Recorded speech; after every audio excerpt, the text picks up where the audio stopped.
memuliakan namamu.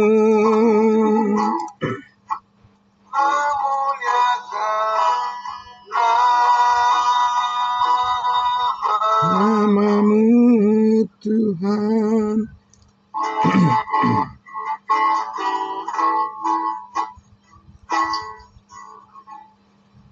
Tuhan, siapkan hati kita. Akan firman Tuhan, saya serahkan kepada hambanya, Pendeta Charles Lomora. Ya, terima kasih Pak Pendeta Pardosi. Ya, selamat pagi semuanya. Salam, salam kudus buat kita semua, saudara-saudaraku. Terima kasih, puji Tuhan. Mari kita tundukkan hati kita. Mari kita menyambut kebenaran firman Tuhan. Mari kita berdoa. Benar Bapa di surga, segenap hidup kami serahkan ke dalam tangan-Mu ya Bapa. Sebab Engkaulah yang memelihara dengan kasih yang sempurna. Terima kasih Bapa dalam surga. Pagi hari ini Tuhan, kembali Tuhan Engkau memberikan kami kekuatan yang baru, sukacita di dalam Kristus yang tidak berkesudahan, akan kami rasakan, kami nikmati terus di sepanjang hidup kami.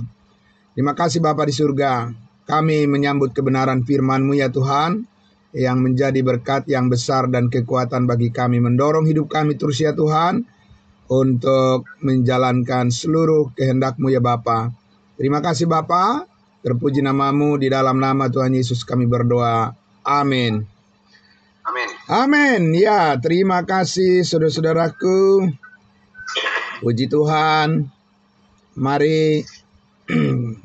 Ya, kemarin kita sudah melihat dan mendengarkan penjelasan dari kebenaran firman Tuhan, bahwa pentingnya kita juga sampai mengetahui secara detail ya nama berita ya yang disampaikan oleh Tuhan Yesus kepada kita melalui hambanya Rasul Paulus yang disebut dengan berita kabar sukacita, yaitu Injil kasih karunia Allah yang berbeda dengan apa yang dimiliki oleh umat pilihan, yaitu bangsa Israel, yang disampaikan oleh 12 rasul kepada mereka.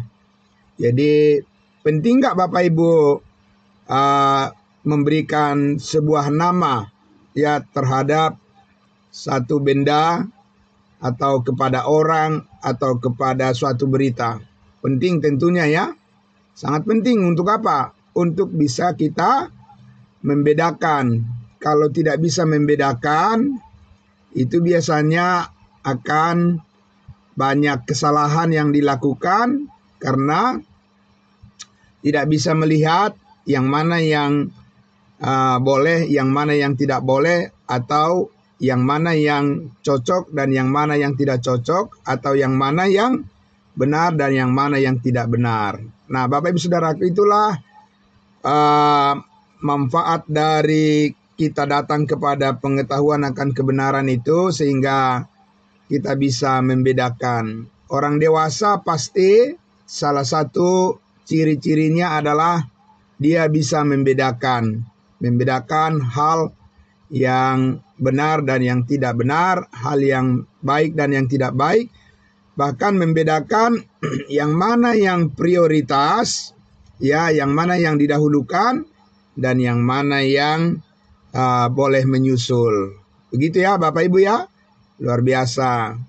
Kalau anak-anak itu menganggap ya semuanya sama saja, ya semua sama rata, karena masih belum bisa membedakan dan belum matang dalam hal bagaimana menilai sesuatu. Nah, Bapak Ibu Saudaraku, ya, ini yang sangat luar biasa, bahwa Paulus menyatakan siapa yang memberitakan berita yang berbeda dengan apa yang saya sampaikan, kepadamu terkutuklah dia. Sebaliknya, siapa yang meneruskan berita kabar baik yang disampaikan oleh Rasul Paulus akan beroleh berkat yang berlimpah dari Tuhan Yesus. Nah, karena itu kita memilih yang kedua, yaitu kita bisa membedakan dan bisa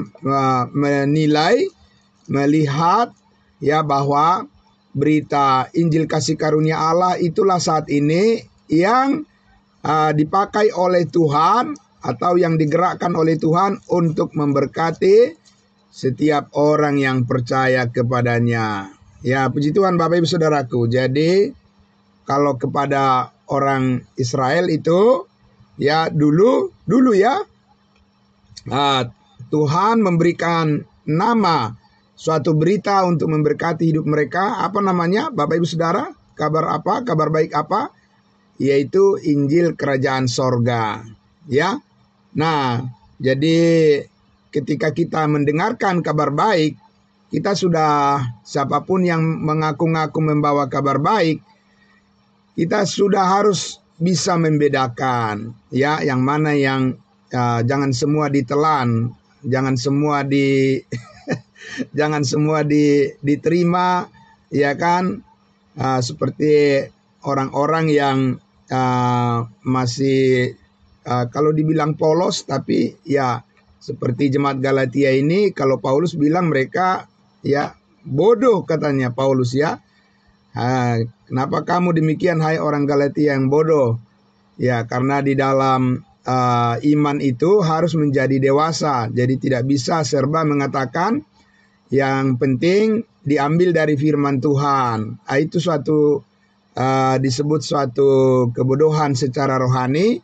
Kalau tidak bisa membedakan suatu pemberitaan apakah sesuai dengan rencana Tuhan atau tidak. Nah, itulah diajar kita menjadi dewasa Bapak Ibu Saudaraku ya, untuk melihat bahwa apa yang direncanakan Tuhan itu harus pas sesuai dengan sasaran yang Tuhan mau di dalam kehidupan kita. Jangan meleset. Amin. Ya, kalau meleset itu rugi sekali, kayu, rumput kering dan jerami. Ya, nanti apa? Menyesal. Sekarang sih masih bisa. Artinya merasa bahwa tidak apa-apa karena masih masih bisa memilih menurut kemauan sendiri. Tapi kalau sudah tiba nanti di mana kita berhadapan dengan KPK, kursi pengadilan Kristus, tidak ada lagi nanti orang yang bisa berdalih. Dan banyak orang yang percaya menyesal karena mereka ya saudara-saudaraku ya menyia-nyiakan waktu masa hidupnya hanya untuk keinginan diri sendiri ya. Nah, saudaraku yang dikasihi Tuhan Yesus, maka kita kembali ke kitab Galatia. Ya, ada satu hal yang sangat menarik lagi yang mau saya sampaikan, yang Tuhan ingin ajarkan pada pagi hari ini kepada Bapak Ibu Saudaraku yang begitu bersemangat pagi hari ini datang untuk sama-sama kita mendengarkan kebenaran firman Tuhan, yaitu tentang seorang yang bernama Titus ya. Dan saya akan baca sekali lagi di Galatia pasal 2 ini. Ini ada satu hal yang sangat menarik untuk kita simak pada pagi hari ini, saudaraku, supaya kita pemahaman kita lengkap dengan apa-apa saja yang sebenarnya yang Tuhan kehendaki untuk kita sampaikan menjadi berkat bagi orang lain dan menjadi sumber sukacita bagi kita dari setiap kebenaran firman Tuhan. Galatia pasal 2. Galatia pasal 2. Ya, sampai ayatnya yang ketiga. Kemudian setelah lewat 14 tahun aku pergi pula ke Yerusalem. Paulus ya, dengan Barnabas dan Titus pun kubawa juga. Paulus sudah menyebut nama Titus di situ di ayat 1. Aku pergi berdasarkan suatu penyataan dan kepada mereka ku bentangkan Injil kasih karunia Ya, yang kuberitakan di antara bangsa-bangsa bukan Yahudi, bangsa lain. Dalam percakapan tersendiri kepada mereka yang terpandang, supaya jangan dengan percuma aku berusaha atau telah berusaha. Ayat 3. Tetapi kendati pun Titus yang bersama-sama dengan aku adalah seorang Yunani. Bukan Yahudi ya, seorang Yunani, bangsa lain. Namun ia tidak dipaksa untuk apa? Untuk menyunatkan dirinya. Nah, Bapak Ibu Saudara, tahukah Bapak Ibu Saudara? Tentunya sudah tahu bahwa ada risiko yang sangat berat bagi orang Yahudi kalau tidak menjalankan hukum sunat. Ada risiko yang berat. Risikonya apa? Kita sudah lihat ya beberapa hari yang lalu, menurut perjanjian Allah kepada nenek moyang mereka, Abraham, di Kejadian 17, bahwa siapapun ya keturunan Abraham yang tidak bersunat harus diapakan? Harus dihukum mati. Nah, pertanyaannya, kenapa hukum itu tidak bisa diterapkan kepada Titus ketika Titus datang ke Yerusalem bersama dengan Paulus, Bapak Ibu Saudara? Kenapa tidak mempan? Ya, kenapa tidak ada kuasa lagi di dalam hukum Taurat itu untuk menghukum? Kan hukum Taurat itu kan memberikan suatu petunjuk, di balik peraturan itu ada apa? Hukuman kan? Ada punishment. Ya kan? Nah, itu peraturan semua begitu. Kalau dilanggar berarti apa?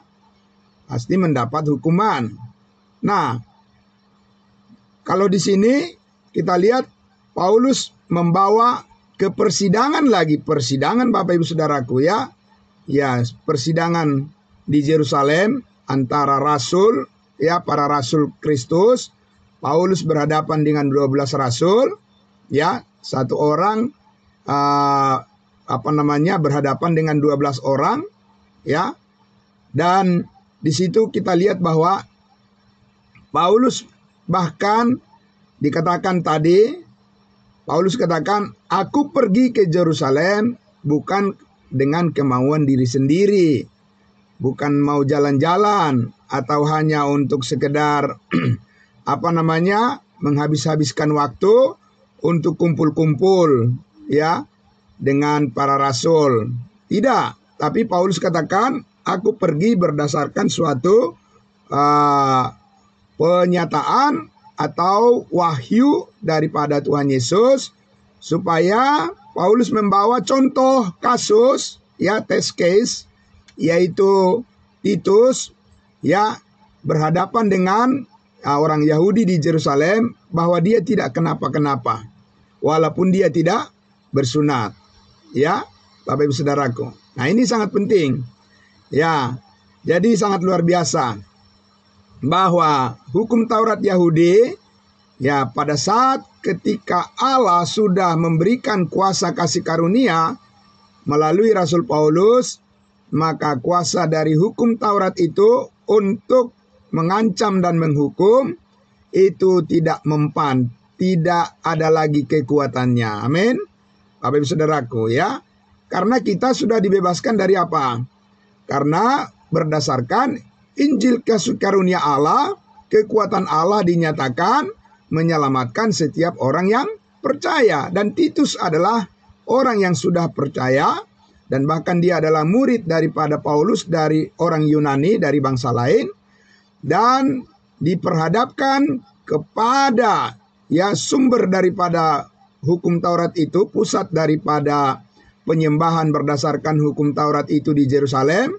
Paulus membawa Titus ke sana dan dibuktikan bahwa tidak ada keberlanjutan lagi dari kuasa hukum Taurat yang dulu merupakan ancaman ya bagi orang-orang Yahudi ketika diperhadapkan kepada orang-orang kudus, orang-orang percaya dari bangsa lain.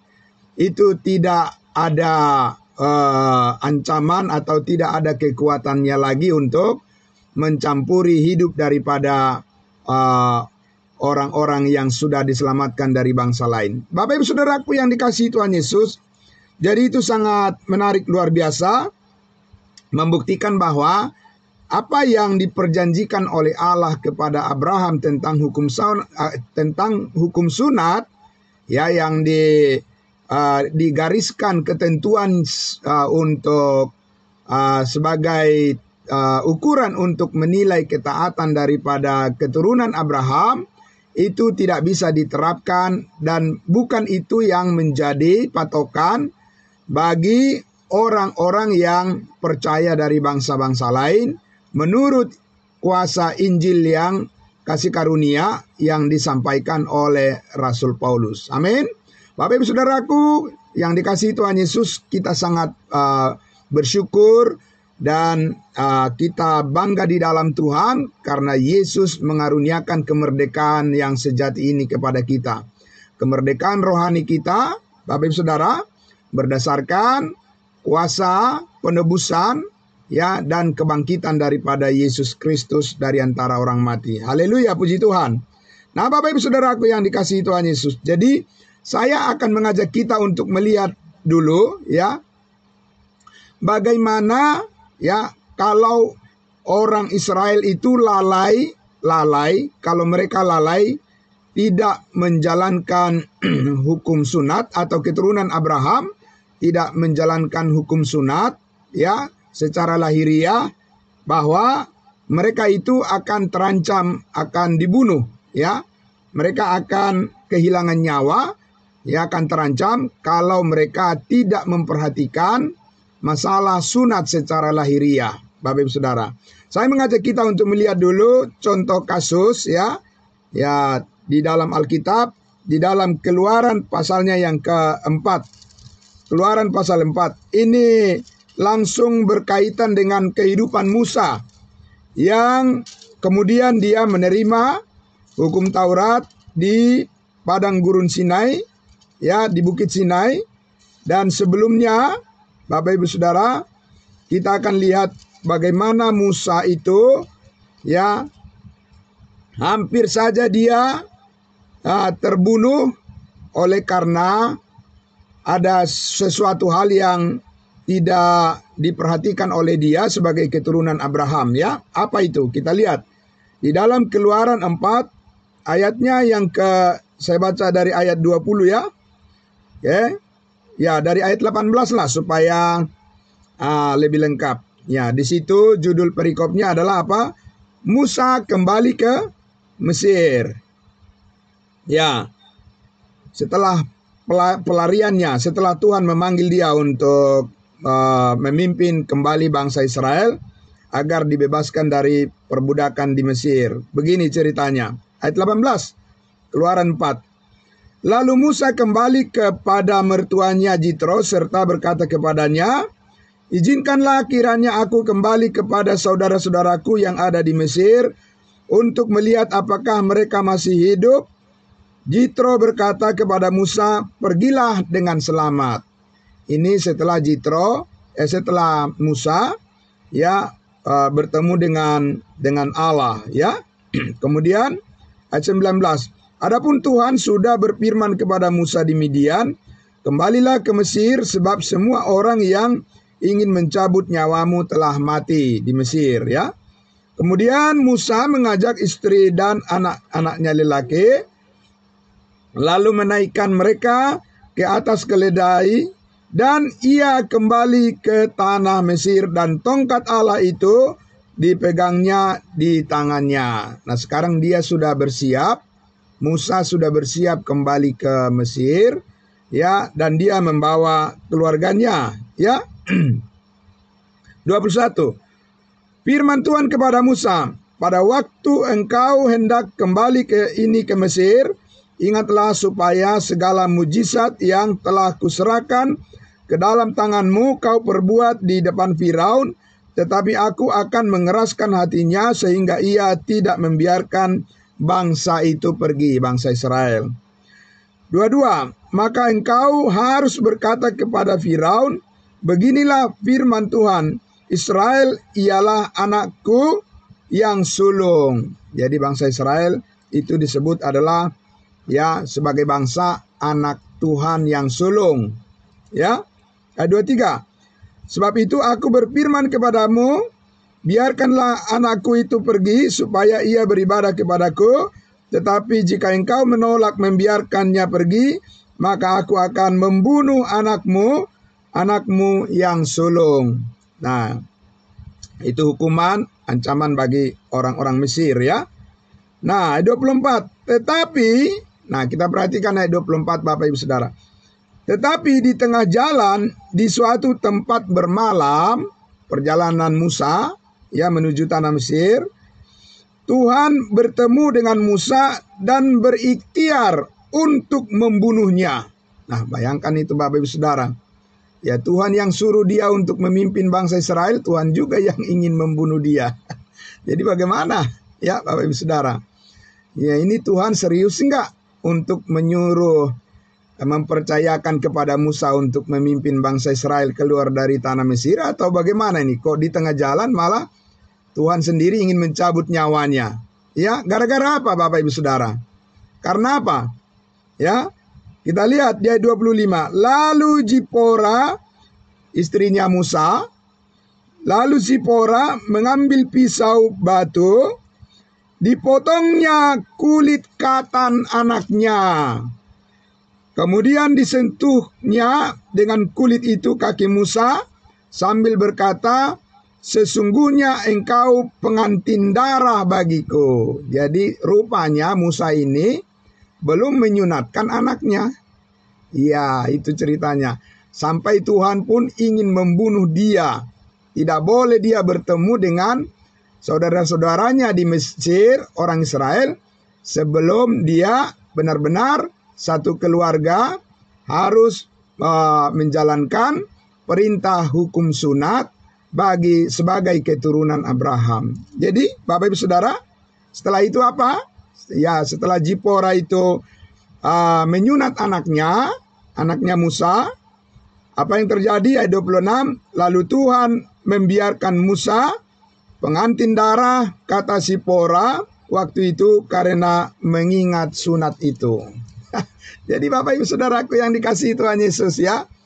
Jadi bukan main-main, tidak main-main kalau memang Tuhan itu masih memberlakukan hukum Taurat, tidak main-main Bapak Ibu Saudara, tidak bisa pilih-pilih bahwa saya tidak mau bersunat, ya kan? Apa alasannya? Ya, tidak bisa. Kalau memang manusia itu ya masih dipimpin oleh Tuhan berdasarkan kekuatan hukum Taurat, maka salah satu yang membuktikan bahwa mereka hidup dalam pimpinan Tuhan adalah kalau mereka menaati hukum sunat secara lahiriah. Kalau nggak bersunat, Bapak Ibu Saudaraku, ya yang dikasihi Tuhan Yesus, sudah dikatakan tadi bahwa ada ancaman hukuman mati buat mereka. Nah, Bapak Ibu Saudaraku yang dikasihi Tuhan Yesus, itu adalah kebenaran firman Tuhan yang ditujukan kepada semua orang, begitu? Tidak, Bapak Ibu Saudara, ya. Yang ditujukan kepada orang-orang Israel, kepada bangsa Israel. Jadi kenapa saudara dan saya tidak perlu harus melakukan hukum sunat secara lahiriah? Ya karena kita bukan orang Israel. Ya, amin. Karena kita adalah bangsa lain, kita adalah tubuh Kristus. Amin. Kita adalah manusia baru, ya, yang tidak terikat dengan hukum Taurat lagi, tapi kita terikat dengan hukum kasih karunia yang memerdekakan kita untuk memuliakan Tuhan berdasarkan iman kepada Kristus Yesus yang sudah mati dan bangkit menebus kita dari segala dosa kita. Nah, Bapak Ibu Saudaraku yang dikasihi Tuhan Yesus, saya mengajak kita lagi untuk melihat ya satu peristiwa lagi di 1 Samuel. 1 Samuel, mari kita lihat kitab Perjanjian Lama. 1 Samuel pasalnya yang ke 17. Pasal 17. Ini adalah peristiwa ya di mana Daud berhadapan dengan Goliat. Ya, kita tahu cerita Daud dan Goliat kan. yang pada akhirnya ya Goliat itu raksasa, ya manusia yang sombong, ya yang merasa dirinya paling hebat dan bisa memperlakukan umat Tuhan dengan sesuka hatinya, ya. Dan kemudian Daud itu, ya saudara, dengan hanya dengan batu yang kecil dia bisa atas penyertaan Tuhan dia bisa mengalahkan Goliat, ya. Nah, ini Bapak Ibu Saudara peristiwanya. Kita lihat di ayatnya, langsung saja kita baca ayatnya yang ke-26. Ya, kita sudah biasa mendengarkan cerita antara Daud dan Goliat, ya. Nah, ayat 26. Kita lihat Bapak Ibu Saudara. Lalu berkatalah Daud kepada orang-orang yang berdiri di dekatnya, apakah yang akan dilakukan kepada orang yang mengalahkan orang Filistin itu dan yang menghindarkan cemooh dari Israel? Siapakah orang Filistin yang tak bersunat ini? Nah, lihat Bapak Ibu Saudaraku, ya. Jadi Daud mengatakan, ya, siapa ini orang yang mencemooh orang Filistin yang tidak bersunat ini, sampai ia berani mencemoohkan barisan daripada Allah yang hidup. Jadi Bapak Ibu Saudaraku, ya, sebutan orang yang tidak bersunat itu dulu adalah sebuah ejekan, ya, sebuah cemoohan, dicemooh, ya. Dan itu adalah merupakan suatu, ya, orang yang tidak bersunat itu adalah sebutan untuk orang-orang yang tidak ada di pihak Tuhan. Itu kapan? Itu dulu Bapak Ibu Saudaraku, ya. Ya, pada masa di mana Tuhan menjalankan perintah-perintah hukum Taurat sebagai standar patokan, ya, untuk mengatur kehidupan umatnya bangsa Israel. Jadi itu adalah kata-kata yang meremehkan orang-orang bangsa lain. Makanya Daud bilang, siapa nih orang yang tidak bersunat ini? Karena kalau orang yang tidak bersunat itu disebut najis, ya, itu adalah kafir, ya, Bapak Ibu Saudaraku. Makanya kalau di zaman sekarang, ya, kelompok orang-orang yang merasa bahwa masih harus mereka mementingkan hukum sunat secara jasmani, pasti di hati mereka juga menganggap orang yang tidak bersunat itu adalah najis. Bapak Ibu Saudaraku, ya. Jadi dianggap orang yang kafir, orang yang tidak mengikuti kehendak Tuhan, begitu. Sama seperti pandangan dari orang Israel zaman dulu, ya, bangsa Yahudi menganggap bahwa orang Filistin ini, bangsa lain ini, ya, Goliat ini dan rombongannya semua di luar orang Israel adalah orang yang dikatakan, ya, orang yang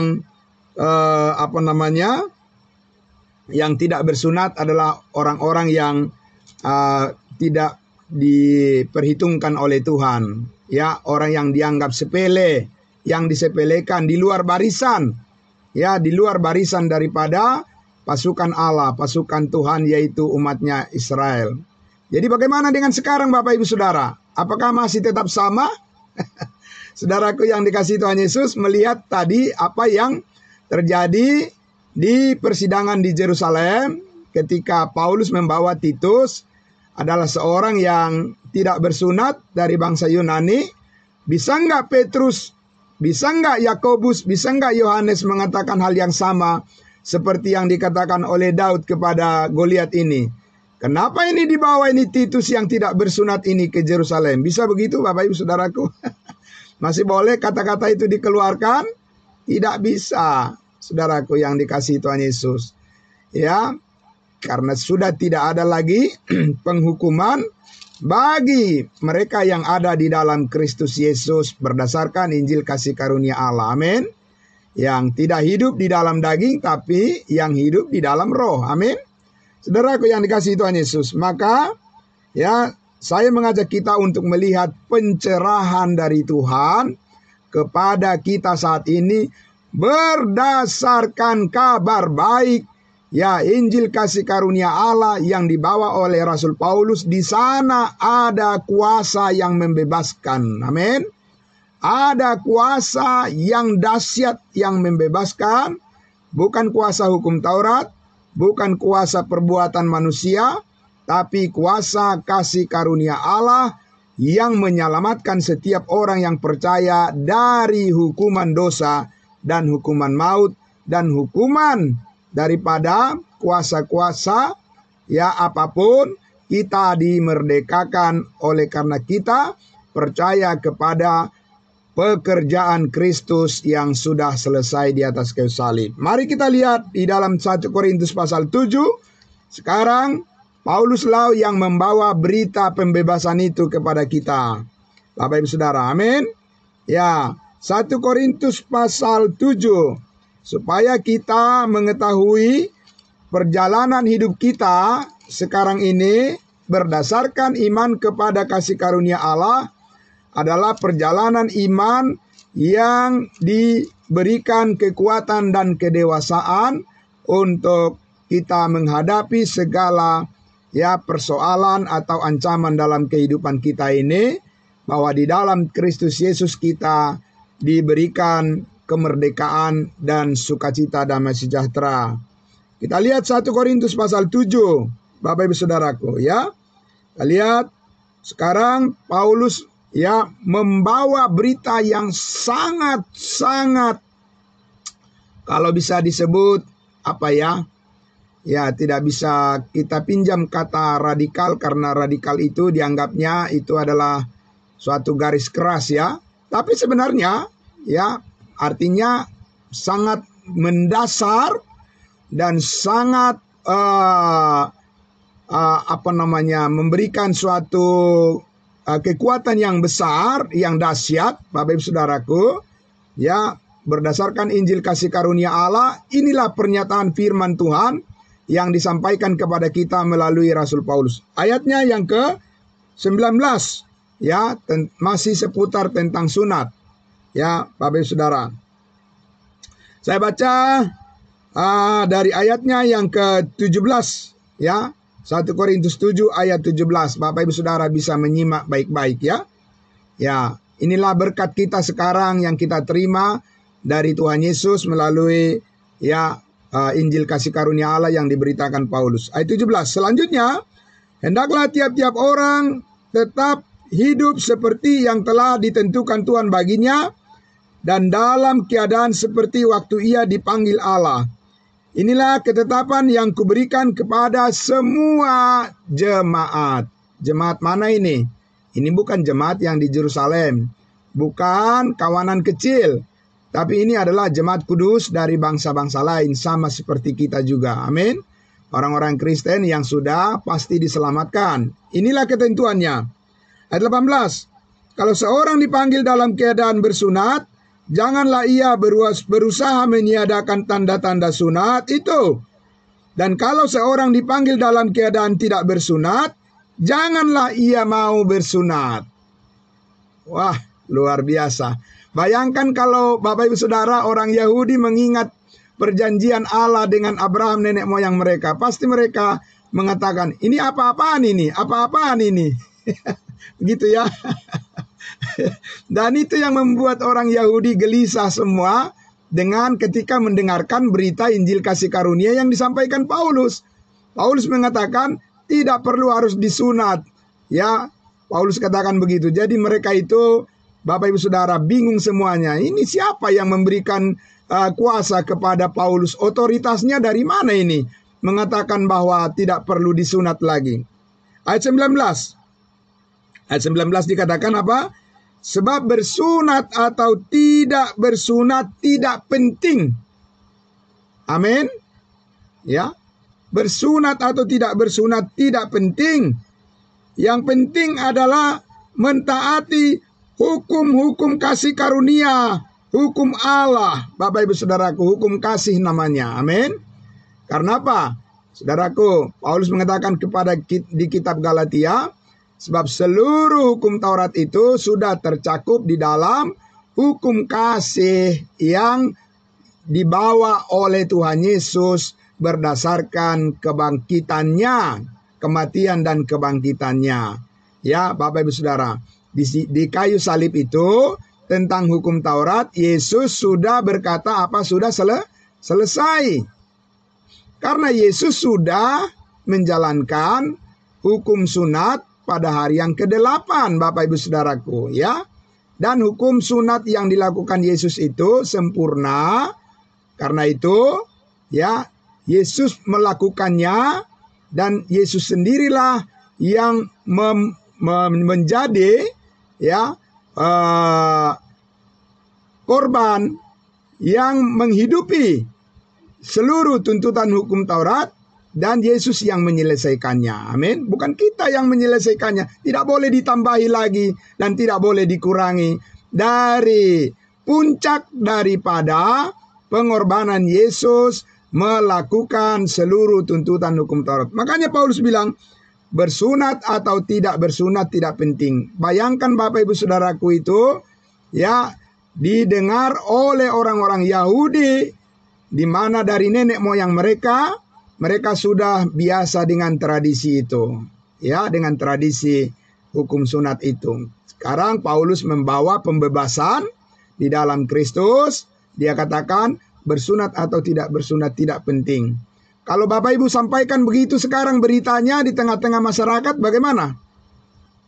Bapak Ibu Saudara, ada nggak orang yang menentang? Bapak Ibu Saudara, atau oh iya setuju begitu?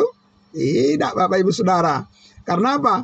Karena begitu banyak orang saat ini yang menempatkan dirinya masih di bawah tuntutan hukum Taurat, di bawah kuasa hukum Taurat. Ya salah sendirilah, ya kan? Bapak Ibu Saudara, kenapa lagi mundur ke belakang? Amin.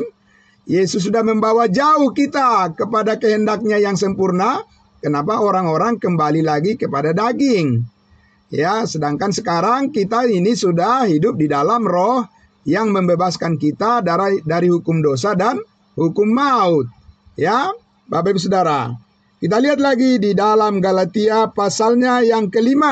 Mari saudaraku, sekarang kita masuk kepada kitab Galatia lagi, di mana tujuan Paulus adalah untuk mengoreksi kekeliruan daripada jemaat Tuhan, ya, di Galatia, dan juga kepada semua orang saat ini yang mengaku percaya kepada Yesus. Mereka harus dikoreksi oleh kebenaran ini supaya mereka tidak dianggap menjadi orang yang bodoh seperti jemaat Galatia, ya, supaya menjadi bijaksana, menjadi orang-orang yang sesuai dengan menjalankan hidup sesuai dengan rancangan Tuhan di dalam kasih karunia-Nya. Galatia pasal 5. Kita lihat Bapak Ibu Saudaraku, ya. Galatia pasal 5. Kita lihat, kita akan baca ini, saudaraku. Ya. Galatia pasal 5. Mulai dari ayat 1. Supaya kita sungguh-sungguh merdeka, Kristus telah memerdekakan kita. Karena itu berdirilah teguh dan jangan mau lagi dikenakan kuk perhambaan. Tahu Bapak Ibu, sebuah kuk itu adalah beban. Apa yang dimaksud di sini kuk, beban perhambaan itu Bapak Ibu Saudara, perbudakan. Itu maksudnya di sini adalah hukum Taurat, ya. Karena hukum Taurat itu adalah merupakan suatu beban, ya, tuntutan bagi orang yang tidak sempurna, maka dia harus menerima hukuman. Kita sudah dibebaskan dari hukuman itu. Amin. Siapa yang membebaskan? Yesus Kristus. Di mana dibebaskan? Di atas kayu salib.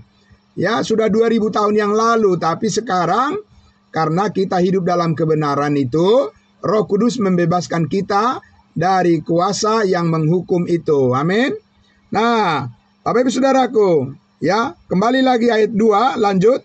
Sesungguhnya aku Paulus berkata kepadamu, jikalau kamu menyunatkan dirimu, Kristus sama sekali tidak akan berguna bagimu. Jadi bagi semua orang yang berusaha ingin menjadi benar karena sunat, nggak ada gunanya Kristus bagi dia. Ya sudah, terserah, up to you. Kan begitu kan Bapak Ibu Saudara ya? Ya. Tidak ada paksaan, ya kan? Nggak ada paksaan, saudaraku. Sedangkan sunat itu paksaan atau tidak? Itu paksaan. Ya, karena apa? Kan sudah dikatakan kepada Abraham, kalau kamu tidak bersunat, maka wajib kamu harus dibunuh, dilenyapkan dari umat Tuhan. Tapi puji Tuhan, syukur kepada Bapa di surga, sekarang kita mendapat kasih karunia yang memerdekakan kita dari hukuman itu. Amin. Yaitu Bapak Ibu Saudara, pentingnya Injil kasih karunia Allah itu kita pahami dengan baik. Ya, maka di ayatnya yang ketiga dikatakan, ayat 3 lagi. Sekali lagi aku katakan kepada setiap orang yang menyunatkan dirinya, bahwa ia wajib melakukan seluruh hukum Taurat, dan itu tidak mungkin. Ya Bapak Ibu Saudara, tidak akan ada orang yang dibenarkan karena melakukan hukum Taurat, tapi hanya karena iman kepada Yesus Kristus yang sudah mati di kayu salib menebus segala dosa kita. Amin.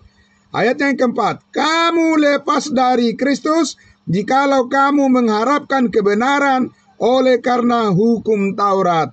Kamu hidup di luar kasih karunia. Mengerikan sekali Bapak Ibu Saudaraku ya. Itu tak ada gunanya Kristus bagimu saat ini. Paulus katakan, kalau kamu merasa dirimu benar hanya karena kamu ya bersunat secara lahiriah. Itu kekeliruan iman yang sangat-sangat ditekankan oleh Rasul Paulus saat ini, supaya kita mengerti kebenaran yang sesungguhnya. Amin. Yang memerdekakan kita. Haleluya, puji Tuhan. Bapak Ibu Saudara, kita lihat di Galatia pasal 6 ayatnya yang ke-15. Ya, Galatia pasal 6 ayatnya yang ke-15. Kita lihat sedikit lagi saudaraku ya. Paulus katakan ya, sebab bersunat atau tidak bersunat tidak ada artinya, tetapi menjadi ciptaan baru itulah yang ada artinya. Amin. Haleluya, puji Tuhan. Hidup saudara dan saya sekarang sangat berarti karena kita ada di dalam ciptaan barunya. Amin. Ya, saudara, kita adalah new creation. Kita adalah manusia baru, new man. Ya, di dalam Kristus Yesus kita mempunyai hidup yang sempurna karena Yesus telah mengaruniakan kepada kita hidupnya, karena kita sudah menerima meterai Roh Kudus yang menghidupkan kita dari kematian dan membebaskan kita dari kuasa hukum Taurat. Bapak Ibu Saudaraku, jadi bayangkan Bapak Ibu Saudara, itu terus-menerus disampaikan Paulus kepada orang-orang Yahudi. Ya, dikatakan tadi apa? Sebab bersunat atau tidak bersunat itu tidak penting, gak ada artinya, kata Paulus. Makanya Paulus itu selalu Bapak Ibu Saudara dikejar-kejar oleh orang Yahudi yang ingin membunuhnya. Ya, makanya saudara-saudara kalau memberitakan Injil kasih karunia Allah, ya, jangan heran banyak juga orang yang benci kepada berita kasih karunia itu. Saudara ya, Pak Pendeta Pardosi, jadi jangan heran ya Pak. Ya, kalau banyak orang yang mencibir, ya, banyak juga orang yang tidak suka, banyak juga orang yang ya, bahkan mungkin yang memfitnah, ya, banyak juga orang yang berusaha untuk menghalang-halangi dan sebagainya pemberitaan Injil kasih karunia Allah ini. Ya, Bapak Ibu Saudara, nah itulah pekerjaan iblis yang ingin menjauhkan telinga orang dari berita keselamatan yang membebaskan manusia saat ini dari belenggu dosa. Tapi orang-orang percaya yang setia seperti Rasul Paulus tidak akan mungkin mau dihentikan oleh karena orang lain tidak menerima, tapi kita diterima oleh Tuhan di dalam setiap pemberitaan kita. Amin. Nah, Bapak Ibu Saudaraku yang dikasihi Tuhan Yesus, karena itulah kita akan membaca satu ayat terakhir lagi, Bapak Ibu Saudara, di dalam Roma pasalnya yang ke-8, ya, Roma pasal 8. Sekarang beginilah, inilah cara hidup kita yang kita jalani saat ini di dalam kebenaran, ya, kasih karunia Allah yang kita miliki saat ini. Bapak Ibu Saudara, kita mempunyai kebebasan yang leluasa untuk mengekspresikan sukacita dan juga pelayanan kita yang berkenan kepada Tuhan untuk tetap setia kepadanya. Roma 8 ayatnya yang pertama.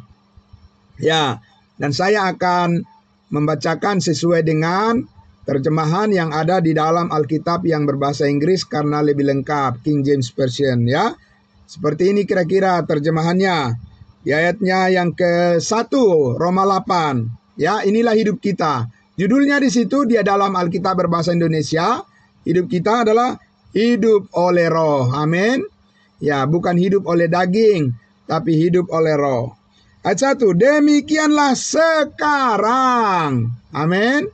Tidak ada penghukuman lagi bagi mereka yang ada di dalam Kristus Yesus, yang hidup menurut roh dan tidak hidup menurut daging. Amin. Kita sudah hidup menurut roh karena Roh Kudus sudah menghidupkan kita ketika kita percaya kepada Injil kasih karunia Allah, dimeteraikan dengan Roh Kudus. Amin. Itulah hidup kita. Ya, karena itu tidak ada lagi penghukuman dikatakan di situ bagi mereka, bagi kita yang sudah hidup di dalam roh berdasarkan pimpinan Roh Kudus. Ayat 2. Roh yang memberi hidup telah memerdekakan kamu dalam Kristus dari hukum dosa dan hukum maut. Amin. Puji Tuhan Bapak Ibu Saudaraku, kita sudah dimerdekakan. Merdeka. Amin. Merdeka dari hukuman dosa dan hukuman maut. Sebab ayat 3, apa yang tidak mungkin dilakukan oleh hukum Taurat, apa yang tidak mungkin dilakukan oleh hukum Taurat Bapak Ibu Saudara? Ya, apakah hukum Taurat itu jahat? Tidak, itu adalah kudus. Apakah hukum Taurat itu salah? Tidak. Apakah hukum Taurat itu adalah sesuatu yang keliru? Tidak. Hukum Taurat itu adalah firman Tuhan, perintah Tuhan. Bapak Ibu Saudaraku, masalahnya bukan di perintah Tuhan itu, tapi di mana masalahnya Bapak Ibu Saudara? Di ayat 3 ini. Sebab apa yang tidak mungkin dilakukan oleh hukum Taurat karena tak berdaya oleh daging. Manusia itu yang tidak mampu. Telah dilakukan oleh Allah dengan jalan mengutus anaknya sendiri dalam daging, yang serupa dengan daging, yang dikuasai dosa karena dosa. Ia telah menjatuhkan hukuman atas dosa di dalam daging, supaya tuntutan hukum Taurat digenapi di dalam kita, yang tidak hidup menurut daging tetapi menurut roh. Amin. Saudara-saudaraku yang dikasihi Tuhan Yesus, jadi ya, bukan hukum Tauratnya yang bermasalah, tetapi manusialah yang tidak sanggup melakukannya. Makanya Yesus menggantikan kita melakukan hukum Taurat itu, dan Yesus melakukannya dengan sempurna di atas kayu salib, supaya tuntutan hukum Taurat itu, yaitu apa? Kesempurnaan yang dituntut itu bisa digenapi atau sampai kepada kita melalui Yesus Kristus Tuhan kita, yang telah melakukan segala tuntutan hukum Taurat dengan kematiannya di atas kayu salib. Jadi Bapak Ibu Saudaraku, ya, Yesus dijadikan kutuk karena kita yang seharusnya menerima kutuk, tapi Yesus menanggung semua ya penderitaan dan hukuman yang ditujukan kepada kita seharusnya diambil alih oleh Tuhan Yesus. Amin. Karena itu Bapak Ibu Saudaraku, itulah inti daripada berita Injil kasih karunia Allah yang memerdekakan setiap orang yang percaya saat ini. Kita sekarang hidup di dalam kasih karunia-Nya, dan kita dibebaskan dari ketakutan dan kekhawatiran yang mengancam di dalam kehidupan kita ini. Amin. Digantikan dengan semangat, sukacita, damai sejahtera, dan kebenaran yang Tuhan karuniakan kepada kita sebagai kemuliaan kita bersama-sama dengan Kristus Yesus untuk selama-lamanya. Amin. Bersediakah Bapak Ibu Saudaraku yang dikasihi Tuhan Yesus untuk senantiasa menyampaikan berita Injil kasih karunia ini? Amin. Tentu saja Bapak Ibu Saudara, itu adalah kerinduan kita semuanya, supaya makin banyak orang yang terberkati dan hidupnya dibebaskan dari ketakutan, tapi digantikan dengan kasih karunia dan damai sejahtera Allah yang melampaui segala akal, pikiran manusia, menyertai kita semuanya sekalian. Amin. Amin. Mari kita berdoa. Bapa di dalam surga, terima kasih Tuhan.